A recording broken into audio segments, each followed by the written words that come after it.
Baka naman.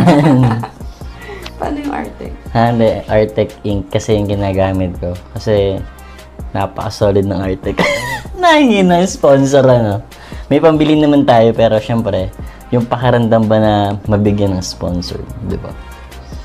Baka lang naman. Kasi maraming nanonood sa atin. Laki ng tawag dito.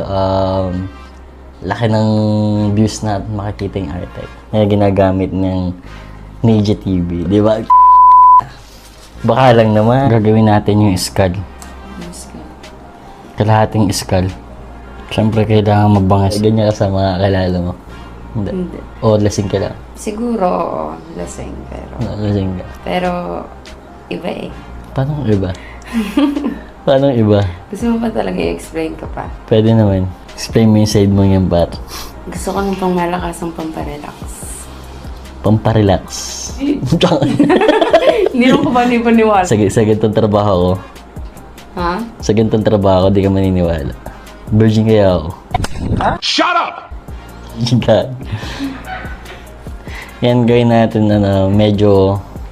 Dahil wasak tong part dito, siyempre sa part dito, wasak din para Akala balance. ko, dahil wasak dito sa part na